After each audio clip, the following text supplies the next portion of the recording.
তৃতীয় বর্ষের শিক্ষার্থীবৃন্দ, আসসালামু আলাইকুম। আমি জাফরুন নাহার। আজকে তোমাদের তৃতীয় বর্ষের জেন্ডার অ্যান্ড পলিটিক্স ইন বাংলাদেশের পেপারের কিছু অংশ নিয়ে আলোচনা করব। সেটি হচ্ছে আমরা যে তত্ত্বগুলো নিয়ে আলোচনা করছিলাম, নারীবাদী তত্ত্ব, সেই নারীবাদী তত্ত্বের পোস্ট মডার্ন ফেমিনিজম এবং ইকো ফেমিনিজম, এই দুটো নিয়ে আজকে আমি সংক্ষেপে আলোচনা করার চেষ্টা করব। বহুদিন তোমাদের সাথে কোনো কথা হয়নি। তোমাদের যে রুটিনটি তোমাদের বিভাগকে দেওয়া হয়েছে সেখানে আমার কোনো ক্লাস নাই এই সময়ে। তারপরেও আমি চিন্তা করলাম যে যেহেতু আমরা একটা খবর পেয়েছি যে 3 অক্টোবর পর্যন্ত ছুটি বর্ধিত করা হয়েছে, এবং তারপর যদি কোনো কারণে কোনোভাবে আল্লাহ রহমত হলে যদি কলেজ খুলে যায় তখন তো আমাদের পরীক্ষা নিতে হবে। তো সে কারণেই আমি মনে করলাম যে তোমাদের বাকি যেটুকু একটু অংশ আছে সেটুকু আমার শেষ করে দেওয়া উচিত, যাতে করে তোমরা এটুকু করে শেষ করে ফেলতে পারো। তো আমরা শুরু করতে চাই, বিসমিল্লাহির রহমানির রহিম। সেটি হচ্ছে post modern feminism. Post modern ফেমিনিজমকে বলা হচ্ছে আধুনিকতা উত্তর নারীবাদ।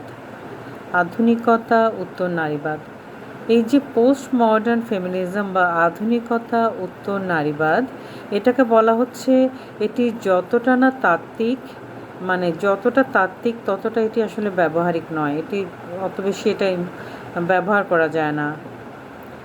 অন্যান্য নারীবাদ যে সকল শব্দ ব্যবহার করে, যেমন ওমেন, ম্যান, মেল, ফেমিনিস্ট ইত্যাদি শব্দের প্রকৃত অর্থ সম্পর্কে, এই যে শব্দগুলো আছে ওয়েমেন, ম্যান, মেল, ফেমিনিস্ট, এগুলোর আসলে সঠিক অর্থ সম্পর্কে এই পোস্ট মডার্ন বা উত্তর আধুনিকতা উত্তর নারীবাদী যারা দার্শনিক তারা সন্দেহ প্রকাশ করে। তাদের মতে এই যে শব্দগুলো উইমেন, ম্যান, মেল, ফেমিনিস্ট, এইসব শব্দ যে অর্থ জ্ঞাপন করে তা সব কিছুর মধ্যে মিল দেখতে অভ্যস্ত, পার্থক্য চিহ্নিত করার পরিপন্থী। অর্থাৎ এরা বলতে চাচ্ছেন যে এই যে শব্দগুলো আছে এদের যে অর্থগুলো আছে এরা একটার সাথে আরেকটা মিল, সবসময় একটার সাথে একটা মিল করে ফেলে। এরা পার্থক্য করে না। উইমেন, ম্যান পার্থক্য করে না, মেল, ফেমিনিস্টে পার্থক্য করে না, এরা পার্থক্য করে না। এরা সবগুলোর মধ্যে এক একটা মিল নিয়ে আসে। শব্দের অর্থে মিল নিশ্চিত করতে গিয়ে তারা কি করে, তথাকথিত অস্বাভাবিক, বিচ্যুত ও প্রান্তিক জনগণকে বিচ্ছিন্ন, একঘরে ও বঞ্চিত করে রাখে। এই যে শব্দগুলোকে মিল করতে গিয়ে, একসাথে মিলাতে গিয়ে বা শব্দের মিল নিশ্চিত করতে গিয়ে তারা কি করে, তারা এই যে প্রান্তিক যে গোষ্ঠীগুলো আছে, প্রান্তিক যে জনগোষ্ঠীকে এক ঘরে করে দেয়, এক পাশে করে দেয়। আমি বারবার তোমাদেরকে ক্লাসে পড়িয়েছিলাম যে প্রান্তিক এক পাশে সরিয়ে দেয়। এই এক পাশে সরিয়ে দেওয়ার অন্যতম উপকরণ হচ্ছে নারী।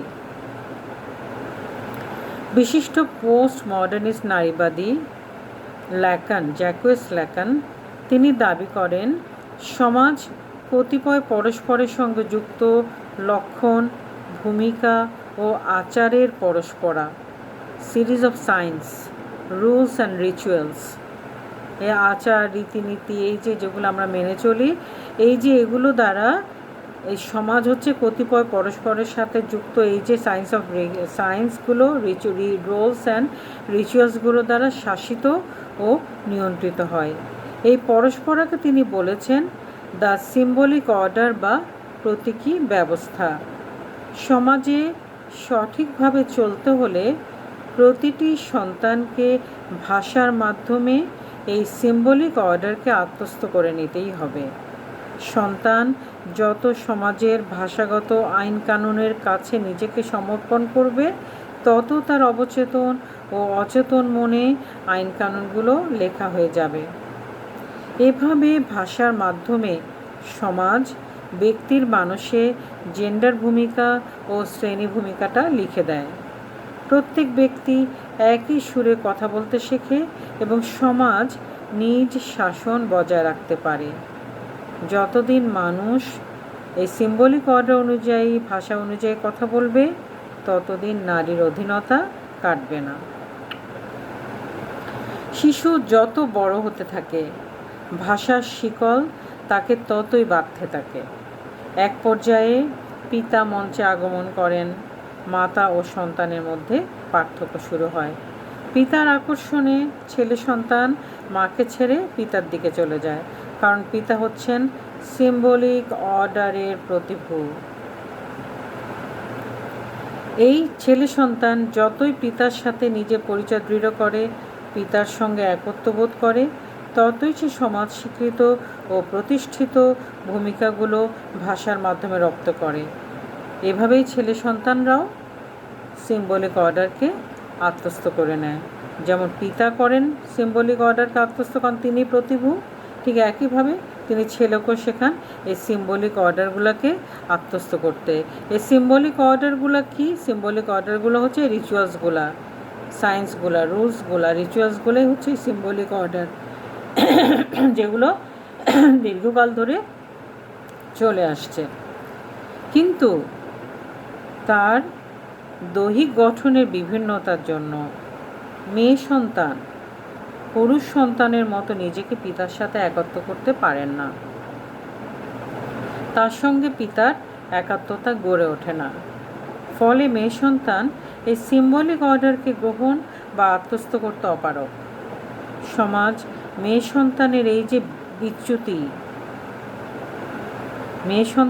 যে বিচ্যুতিকে মেনে নেয় না, তাকে জোর করে তার ইচ্ছার বিরুদ্ধে এই সিম্বলিক অর্ডারে অন্তর্ভুক্ত করে নেয়, যা নির্যাতন ছাড়া কিছুই নয়। নারীর নিজস্ব সত্তাকে অবদমিত করে তাকে সমাজের আইন কানুন রপ্ত করতে বাধ্য করা হয়।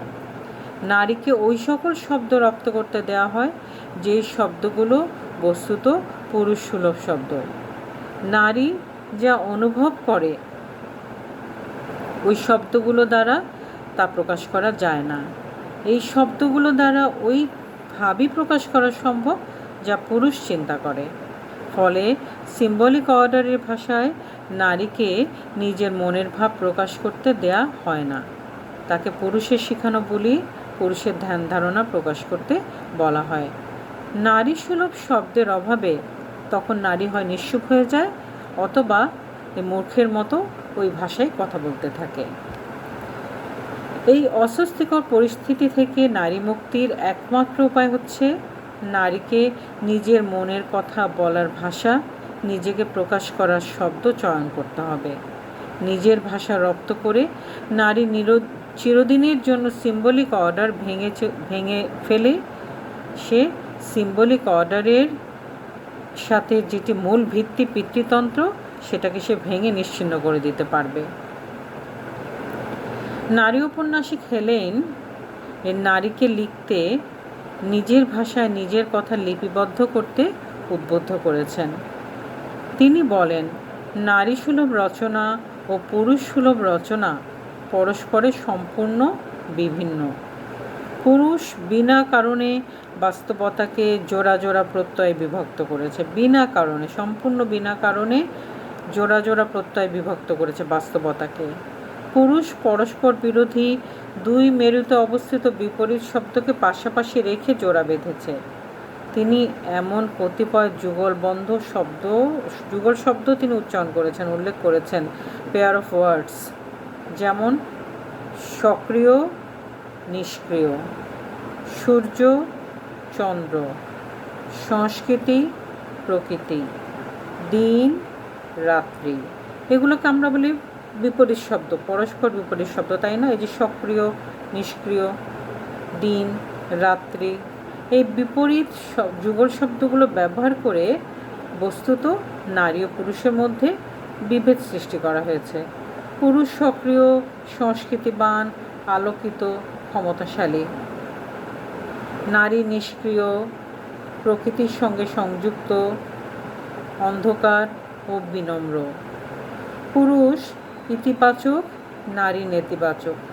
সবচেয়ে বড় কথা এই যে পুরুষের রচনায় যুগল শব্দদ্বয়ের প্রথমটি ইতিবাচক, আসল শব্দ, বিপরীত শব্দটি নেতিবাচক, বিচ্যুতি অস্বাভাবিক। অর্থাৎ পুরুষ হচ্ছে সেলফ, নিজ, নারী হচ্ছে আদার বা অপর। কাজে পুরুষ নারীকে যেভাবে রচনা করবে নারী তেমন হবে। নারী যতটুকু আদার ততটুকুই তার অস্তিত্ব, অতিরিক্ত সব কিছু চিন্তার বাইরে, অচিন্তনীয়।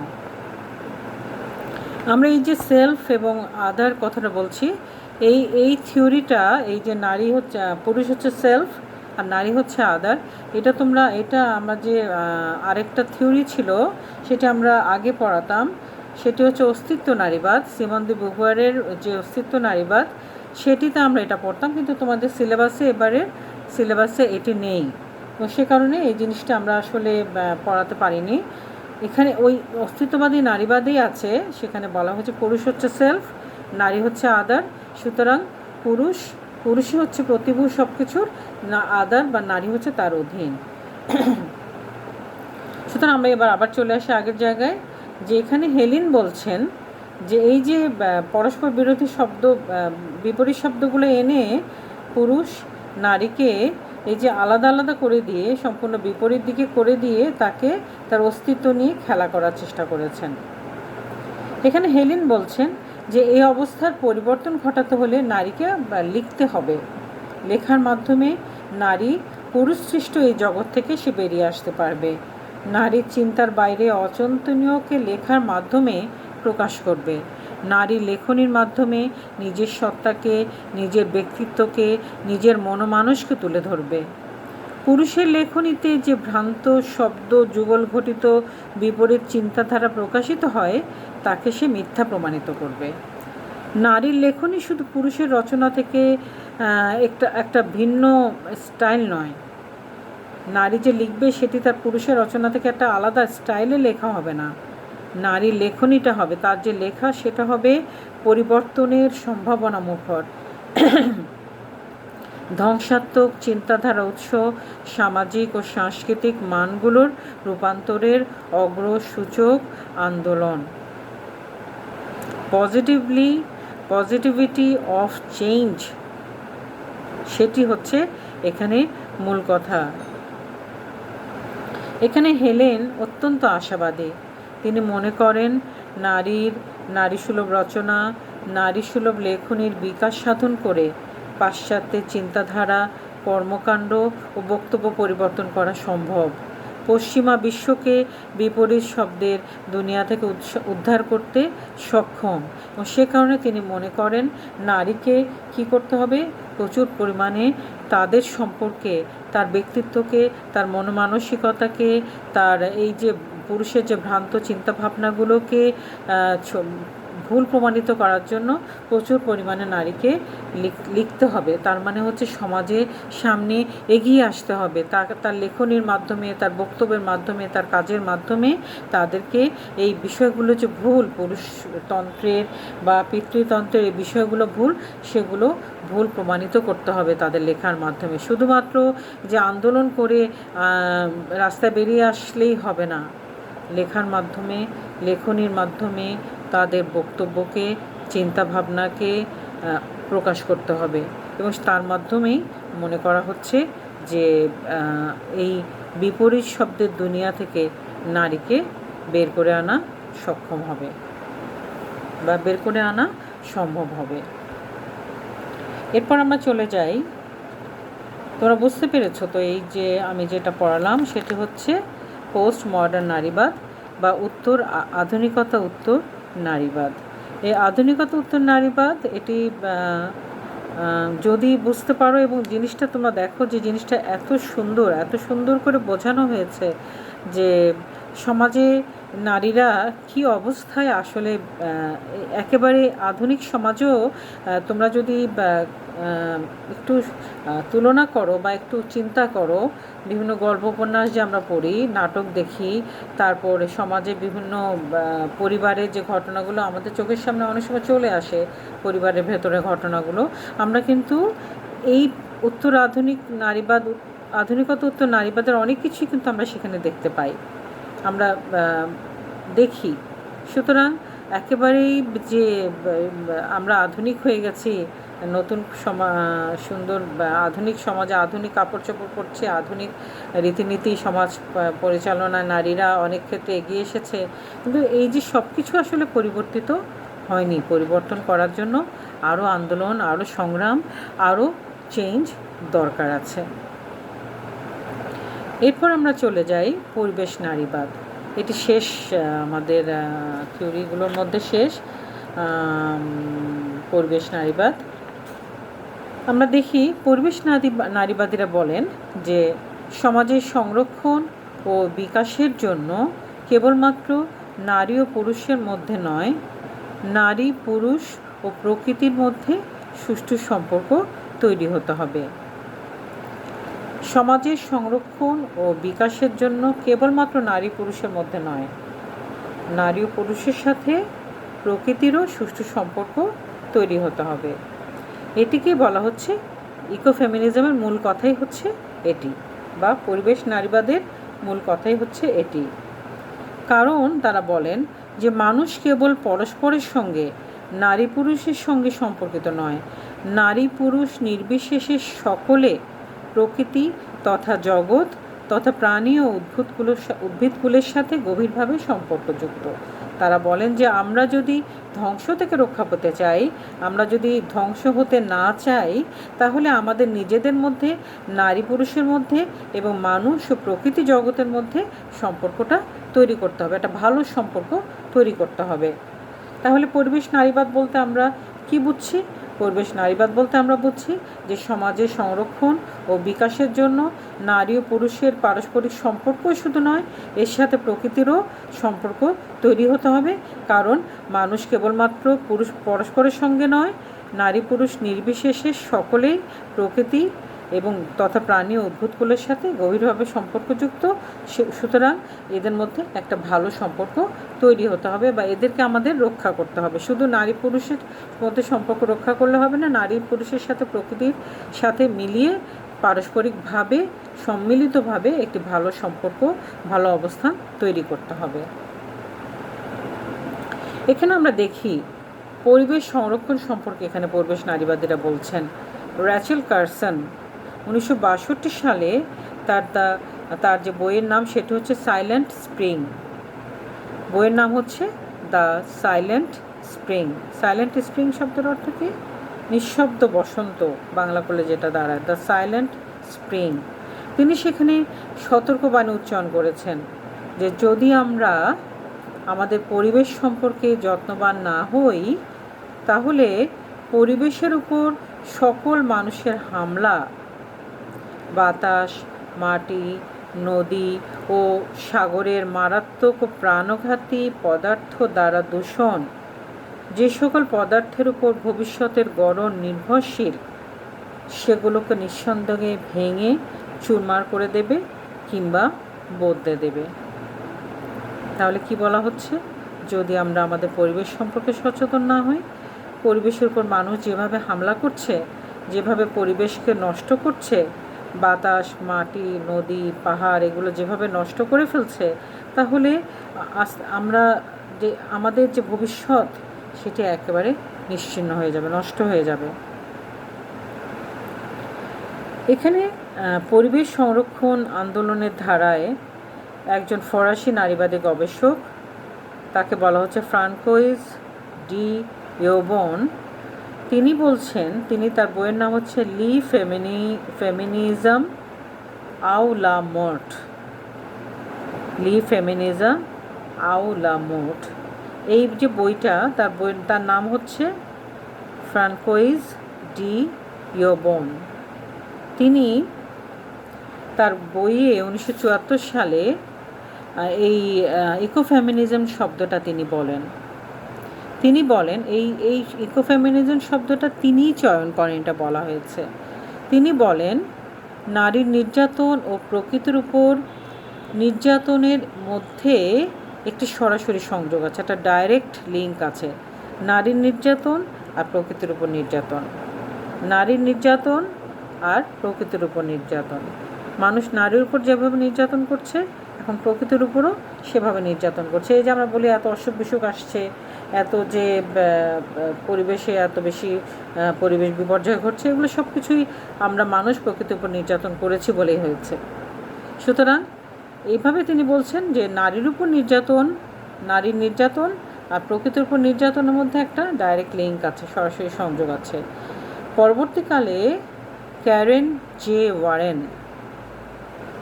জে ওয়ারেন আরেকজন ইকোফেমিনিস্ট, তিনি বলছেন নারীবাদ তথা ইকোফেমিনিজমের মূল সূত্রগুলো তিনি আলোচনা করেছেন। এই ফ্রান্কোইজ ডি এওবেন তার যে বইয়ে তিনি ইকোফেমিনিজম শব্দটি সম্পর্কে বলেছেন যে ইকোফেমিনিজম নারী নির্যাতন আর প্রকৃতির উপর নির্যাতন এর মধ্যে সংযোগ রয়েছে। পরবর্তীকালে ক্যারেন জে ওয়ারেন এই ইকোফেমিনিজমের তিনি বলছেন যে এটার মূল সূত্র হচ্ছে এগুলো, এই মূল সূত্রগুলো তিনি বিধৃত করেছেন, বর্ণনা করেছেন। মূল সূত্রগুলো কি? 1, নারীর নির্যাতন ও প্রকৃতির উপর নির্যাতনের মধ্যে গুরুত্বপূর্ণ সম্পর্ক আছে। 1, নারী নির্যাতন ও প্রকৃতির উপর নির্যাতনের মধ্যে গুরুত্বপূর্ণ সম্পর্ক আছে। 2, নারী নির্যাতন ও প্রকৃতির উপর নির্যাতন সঠিকভাবে বুঝতে হলে সম্পর্কগুলোর স্বরূপটা জানতে হবে। এই যে নারী নির্যাতন ও প্রকৃতির উপর নির্যাতন আমরা যদি সঠিকভাবে বুঝতে চাই, তাহলে এই যে নারী নির্যাতন ও প্রকৃতির উপর নির্যাতন এই যে সম্পর্কটা, এই সম্পর্কগুলোর স্বরূপ জানতে হবে। তার 3 নম্বর হচ্ছে নারীবাদী থিওরি এবং অনুশীলনের পরিবেশগত পরিপ্রেক্ষিত থাকা অপরিহার্য। নারীবাদী থিওরি এবং অনুশীলনের পরিবেশগত পরিপ্রেক্ষিত থাকা অপরিহার্য। এবং 4 নম্বর হচ্ছে পরিবেশ সমস্যার সমাধানে একটি নারীবাদী পরিপ্রেক্ষিত অন্তর্ভুক্ত করতে হবে। এখানে বলা হচ্ছে যে একটা স্টেজ বা একটা জায়গা তৈরি করতে হবে, যেখানে এগুলো নিয়ে আলাপ করতে হবে। পরিবেশ সমস্যা সমাধানে নারীবাদী থিওরি এবং অনুশীলন, এই যে থিওরিগুলো যে আমরা অনুশীলন করব, এক্সারসাইজ করব, এগুলো করার জন্য একটা জায়গা থাকতে হবে, পরিপ্রেক্ষিত একটা জায়গা, একটা স্টেজ, একটা বলা হচ্ছে যে একটা জায়গা এখানে থাকতে হবে, একটা প্লেস থাকতে হবে এটা করার জন্যে। ক্যারেন ওয়ারেন তার ফেমিনিজম অ্যান্ড ইকোলজি, তার বইয়ের নাম হচ্ছে feminism and ecology. Karen J Warren তার বইটির নাম হচ্ছে ফেমিনিজম অ্যান্ড ইকোলজি। উনি সেখানেই এই কথাটি বলেছেন যে 4টি সূত্র তিনি দিয়েছেন, মূল সূত্র, যেখানে বলা হয়েছে নারী নির্যাতন এবং প্রকৃতির নির্যাতনকে বুঝতে হলে নারী নির্যাতন প্রকৃতির উপর নির্যাতনের মধ্যে সম্পর্ক আছে। সুতরাং এই সম্পর্কগুলোকে বুঝতে হলে এই নারী নির্যাতন প্রকৃতির নির্যাতনকে বুঝতে হলে এই সম্পর্কগুলোর স্বরূপ বিশ্লেষণ করতে হবে। আর এই সম্পর্কগুলোর স্বরূপ বিশ্লেষণ করতে হলে তার সাথে নারীবাদী থিওরি এবং থিওরিগুলোর যে এক্সারসাইজ আমরা করব সেগুলোর জন্য একটা জায়গা বা প্লেস থাকতে হবে, এবং এই প্লেস থাকার জন্য এটার জন্য একটা জায়গা তৈরি করতে হবে এই সমস্যাগুলো সমাধান করার জন্য। ক্যারেন বলছেন যে মূল কারণ হচ্ছে নারী ও প্রকৃতির এই যে উভয়ের যে দুরবস্থা, এই যে খারাপ অবস্থা বা খারাপ পরিণতি, এটার জন্য মূল দায়ী হচ্ছে পিতৃতন্ত্র। আমরা আগেও একটা ক্লাসে বলেছিলাম পিতৃতন্ত্র হচ্ছে মূল সমস্যা, হচ্ছে পিতৃতন্ত্র। সবাই বলেছেন পিতৃতন্ত্রের কথা। পিতৃতন্ত্র নারীকে প্রকৃতিকরণ এবং প্রকৃতিকে নারীত্বকরণ করে, উভয়ের মাধ্যমে উভয়কে নির্যাতন চালায় উভয়ের উপর। পিতৃতন্ত্র নারীকে প্রকৃতি বানায়, ন্যাচারালাইজড করে, আর প্রকৃতিকে ফেমিনাইজড করে। নারীকে বলে প্রকৃতি আর প্রকৃতিকে বলে নারী। এই যে সুন্দর একটা উপমা দিয়ে সুন্দর করার জন্য, অথবা বলা হয় যে খারাপ কিছু করার জন্য এটা করা হয়। পিতৃতন্ত্র নারীকে প্রকৃতিকরণ ও প্রকৃতিকে নারীত্বকরণ মাধ্যমে উভয়ের উপর নির্যাতন চালায়। নারীকে প্রকৃতিকরণ কিভাবে করে? যখন পিতৃতন্ত্র নারীকে প্রাণী জগতের নামে ডাকে, কাউজ, ফক্সেস, চিক্স, বিচেস, পুসিক্যাটস ইত্যাদি নামে, একইভাবে প্রকৃতি নারীত্বকরণ হয় যখন প্রকৃতিকে কি বলা হয়? শি। প্রকৃতিকে বলা হয় মেয়ে অথবা শি। হি নয়, পুরুষ নয়, শি, অর্থাৎ এটি স্ত্রীলিঙ্গ। প্রকৃতিকে এভাবে স্ত্রীরূপে কল্পনা করা হয় এবং বলা হয় যে প্রকৃতি প্রকৃতি ক্ষতিগ্রস্ত হয়, এই শব্দগুলোকে এভাবে উচ্চারণ করা হয়: কনকোয়ার্ড, কন্ট্রোলড, তারপর হচ্ছে mind by men, raped, mastered, এই ধরনের শব্দগুলো ব্যবহার করা হয়। অর্থাৎ প্রকৃতি হচ্ছে নারী আর নারীকে প্রকৃতি বানিয়ে দেওয়া হয়। তাহলে প্রকারান্তরে নারীকে প্রকৃতিকরণ করা হয়, প্রকৃতিকে নারীত্বীকরণ করা হয়, প্রকারান্তরে নারীকেই সবশেষে অনিবার্যভাবে পুরুষের অধীন রূপে একটি জায়গায় নিয়ে আসা হয়, যেখানে পুরুষ তার উপরে কর্তৃত্ব প্রতিষ্ঠা করে। যেমন প্রকৃতির উপরে পুরুষ কর্তৃত্ব প্রতিষ্ঠা করে, নারীর উপরে কর্তৃত্ব প্রতিষ্ঠা করে, প্রকারান্তরে পুরুষ সব কিছুর উপরে কর্তৃত্ব প্রতিষ্ঠা করে। এখানে বলা হয়েছে, পুরুষ যখন নিজেকে প্রকৃতির প্রভু হিসাবে, প্রকৃতির মাস্টার হিসেবে জাহির করে, তখন অনিবার্যভাবে পুরুষ প্রকৃতির সদৃশ্য প্রতিরূপ নারীকেও একই দৃষ্টিতে দেখে এবং নারীর উপর একইভাবে কর্তৃত্ব প্রতিষ্ঠা করে। এই যে কথাটা আমি বললাম, যে কথাটার মধ্যে পুরুষ পিতৃতন্ত্র নারীকে প্রকৃতিকরণ করে আর প্রকৃতিকে নারীত্বকরণ করে, তাহলে ওই যে প্লাস মাইনাস করলে জিনিসটা আলটিমেটলি নারী পুরুষের অধীনে চলে আসলো। প্রকৃতি পুরুষের অধীনে, নারীও পুরুষের অধীনে, সুতরাং সব কিছুই পুরুষের অধীনে। সুতরাং এভাবে আমরা দেখি যে নারীর প্রতি ঘৃণা, যা একই কারণে প্রকৃতির প্রতি ঘৃণার সঞ্চার করে, এই ঘৃণাই পুরুষের কর্মকাণ্ড পরিচালনার অন্যতম প্রধান কৌশল। সুতরাং আমরা দেখি যে বস্তুত পুরুষ প্রকৃতির প্রতি যেমন ব্যবহার করে, নারীর প্রতিও সেরকম ব্যবহার করে এবং এভাবেই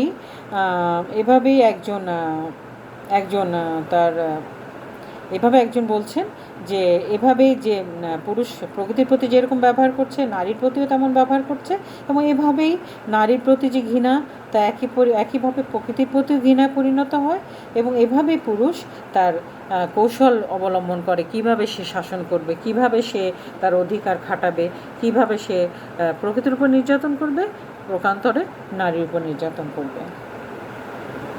এখানে পরিবেশ নারীবাদীরা একমত যে নারীর সাথে প্রকৃতির অনুষঙ্গ, নারী নির্যাতন ও নারীর সাথে এই যে নারীর সঙ্গে যে প্রকৃতির অনুষঙ্গ, নারী নির্যাতন ও প্রকৃতির উপর নির্যাতনের মূল কারণ।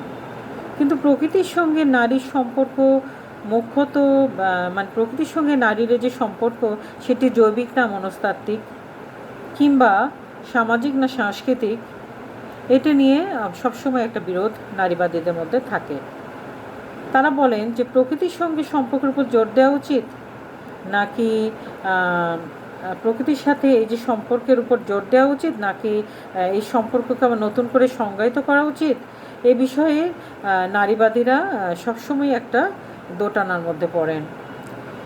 সে কারণে এখানে বলা হচ্ছে যে নারীর সাথে নারী নির্যাতন ও প্রকৃতির উপর নির্যাতনের মূল কারণ জৈবিক না মনস্তাত্ত্বিক, সামাজিক না সাংস্কৃতিক, এই যে বিভিন্ন যে মতবিরোধগুলো হচ্ছে, এগুলোর জন্য নারীবাদীরা বলছেন যে তাহলে এই যে আমরা যেহেতু একমত হতে পারছি না, সুতরাং এখানে একটা 3টা বিকল্প পথ আমরা দিতে পারি।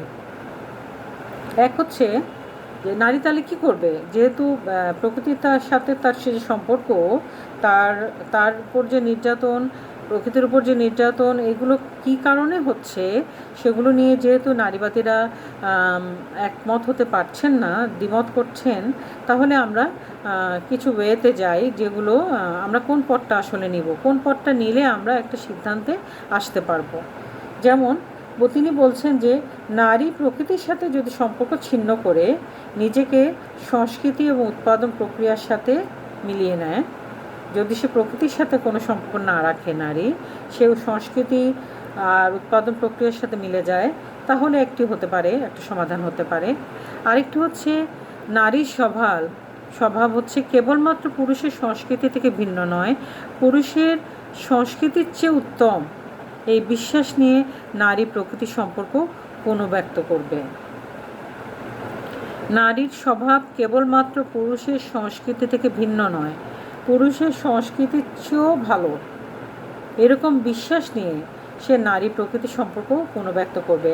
এখানে দ্বিতীয় অংশে বলা হচ্ছে যে প্রকৃতির সাথে সে সম্পর্ক ছিন্ন করবে না, সে আরও ভালো বিশ্বাস নিয়ে, একটা ভালো চেষ্টা নিয়ে নারী প্রকৃতির সম্পর্ক তৈরি করবে, নারীর সাথে প্রকৃতির সম্পর্ক তৈরি করবে।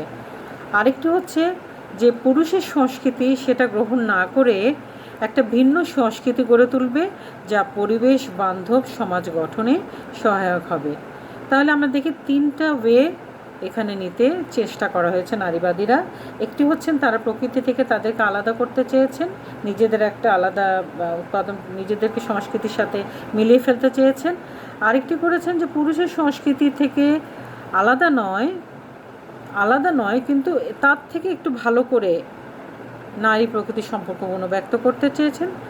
আরেকটি হচ্ছে 2 নম্বরটা তোমরা বুঝতে পেরেছো, সেটি হচ্ছে পুরুষের সংস্কৃতির সাথে থেকেই সেটাকে আরেকটু ইমপ্রুভ করে তারা নারী প্রকৃতির সম্পর্ক পুনর্ব্যক্ত করতে চেয়েছেন।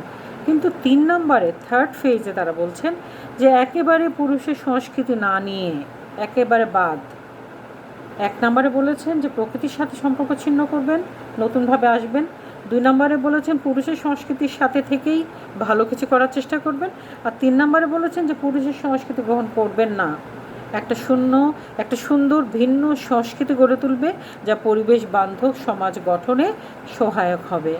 পরিবেশ নারীবাদীরা এই শেষ পথটি অনুসরণ করার চেষ্টা করেছেন। তোমরা বুঝতে পেরেছ, যেটি হচ্ছে নতুন একটি ভিন্ন সংস্কৃতি গড়ে তুলবে, যা পরিবেশ বান্ধব সমাজ গঠনে সহায়ক হবে। আমরা দেখেছি যে পরিবেশ নারীবাদীরা বিভিন্নভাবে দ্বিধা বিভক্ত হয়েছেন। সে কারণে আমরা অনেকের অনেক মতবাদ, আমরা সেগুলো না আলোচনা করে আমরা শুধুমাত্র এখানে মারিয়া মেইস এবং ভান্দানা সিলভা এর মতবাদ, মানে তাদের যে আলোচনা সেটি আমরা আলোচনা করব। মারিয়া মেইস এবং ভান্দানা সিলভা এরা দুজন বলছেন যে তারা বলছেন যে দৈনিক জীবন ধারণের সংগ্রামে নারীর ভূমিকা পুরুষের চেয়ে বড়। পুরুষের তুলনায় নারী বাতাস, পানি, মাটি ও আগুনের ব্যাপারে অধিক হারে উদ্বিগ্ন। সন্তান ধারণ ও পালনের জন্য এবং পরিবারের জন্য পুষ্টিকর খাদ্য, পোশাক, শক্ত বাসস্থান ব্যবস্থা করার জন্য নারীর উর্বর জমি, সতেজ শাকসবজি, ফলমূল, বিশুদ্ধ পানি এবং মুক্ত বাতাস চাই। উন্নয়নশীল দেশের দৃষ্টান্ত টেনে তারা দেখিয়েছেন যে নারী পরিবেশ সংরক্ষণে উদ্যোগী। তারা বৃক্ষ নিধনের বিপক্ষে, কারণ বৃক্ষ তাদের গার্হস্থ্য অর্থনীতির সঙ্গে গভীরভাবে সম্পৃক্ত। বৃক্ষ তাদের খাদ্য, জ্বালানি, পশুখাদ্য, গৃহস্থালির আসবাবপত্র, গৃহ নির্মাণ সামগ্রী এবং সর্বোপরি আয় প্রদান করে। নারী তাই পরিবেশ রক্ষায় অগ্রণী ভূমিকা পালন করতে পারে। সুতরাং নারী এবং প্রকৃতি উভয়কে যদি আমরা নির্যাতন থেকে রক্ষা করতে চাই, তাহলে নারীবাদীরা বলেন যে কিছু নিয়মকানুন মেনে চলতে হবে। কারণ এই যে নারীর পরিবেশ রক্ষায় নারীর ভূমিকাই কিন্তু আমরা দেখতে পাচ্ছি মুখ্য। কারণ পরিবেশে যা কিছু আছে সব কিছু নারীর দ্বারাই ব্যবহৃত হয়, নারী এগুলো রক্ষা করে এবং এগুলোর মধ্য দিয়ে নারী সমাজকে রক্ষা করে। আমরা বলেছি একটি পরিবেশ বান্ধব সমাজ গঠন করে নারী। এগুলোই যে পরিবারের জন্য পুষ্টিকর খাদ্য, পোশাক, শক্ত বাসস্থান, সন্তানের জন্য পুষ্টিকর খাদ্যের ব্যবস্থা করা, তারপর এই যে ফসল উৎপন্ন করা, ফসলের বলা হয়েছে ফসল উৎপাদনের প্রথম কাজটি করে নারী, সে বীজতলা তৈরি করে। সুতরাং কৃষির প্রথম কাজটি করে নারী। সুতরাং যে আমরা দেখতে পাই যে প্রথম থেকে শেষ পর্যন্ত বৃক্ষকে জ্বালানি, খাদ্য, পশুখাদ্য, গৃহস্থালী আসবাবপত্র নির্মাণে ব্যবহার করা এবং বৃক্ষ নিধন না করা, এই যে সবগুলো কাজ, পরিবেশকে সংরক্ষণ করা, পরিবারকে রক্ষা করা, পরিবেশ সংরক্ষণ, পরিবার রক্ষা, সংসার রক্ষা, জাতিকে রক্ষা করা, সবগুলি কাজ নারী প্রকৃতির সাথে একসাথে মিলে করে, প্রকৃতিকে রক্ষা করে প্রকৃতিকে ভালোবেসে করে। সুতরাং নারী এবং প্রকৃতি উভয়কে নির্যাতন থেকে রক্ষা করতে হলে কিছু নিয়মকানুন মেনে চলতে হবে বলে নারীবাদীরা মনে করেন, পরিবেশ নারীবাদীরা মনে করেন। 1.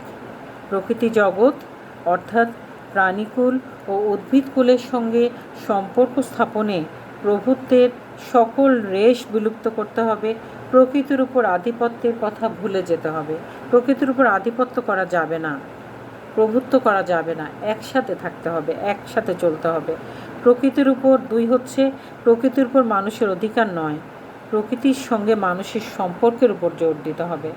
তাহলে 1 হচ্ছে প্রভুত্বের সম্পর্ক থাকবে না প্রকৃতি এবং মানুষের, 2 হচ্ছে প্রকৃতি এবং মানুষের সম্পর্কের উপর জোর দিতে হবে, 3 হচ্ছে মানুষের মধ্যে, নারী পুরুষের মধ্যে, মানুষ ও প্রকৃতির মধ্যে পার্থক্য স্বীকার করে নিতে হবে। 4 হচ্ছে নারী পুরুষ ভেদ, প্রকৃতি সংস্কৃতি ভেদকে পিতৃতন্ত্র সৃষ্ট বৈষম্য হিসেবে চিহ্নিত করে এগুলোকে ভ্রান্ত ও অন্যায় বলে স্বীকার করতে হবে। আর 5 হচ্ছে নারী